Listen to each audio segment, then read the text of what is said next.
చచ్చిపోయిన తర్వాత పీనుకలతో బండి దానికి నాయన ఆ డోర్ ఓపెన్ చేసి చూస్తే లోపల రక్త మరకలు అట్లా ఉన్నాయంటండి. గుండె జల్లుమని అన్నకే ఆయన అడిగాడట ఆసాబ్ గారిని, అన్న ఏందన్నా ఇదంటే ఆయన అంటాడట, ఏం భయపడబాకన్నా మనకేంటే ప్రార్థన చేసుకుని తీసుకెళ్ళి దీనికి రంగేసేస్తాం.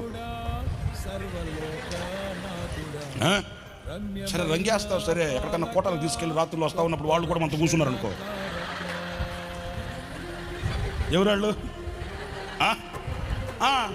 మనకంటే ముందు దాంట్లో దిగిన వాళ్ళు అలా రారులే అన్న, రారులే అంటే చెప్తామన్నా చదవద్దా అదే అంటే ఆయన అన్నాడట, అన్న తక్కువ రేటుకి వస్తుందన్నా అంటే, తక్కువ రేటు కాదు ఊరకనే వచ్చిన వద్దు అంతే అంతే. ఆ పక్కకు చేస్తున్న గారు, ఏంటి ప్రభా అడిగారు అనుకో, ఎట్లాంటి దెయ్యం తిరిగి పడిస్తామంట ప్రభు అన్నాడు. మరి నువ్వు అడిగావుగా, నువ్వేమడిగా కొత్త ఈ బాబు అదే సంగతి.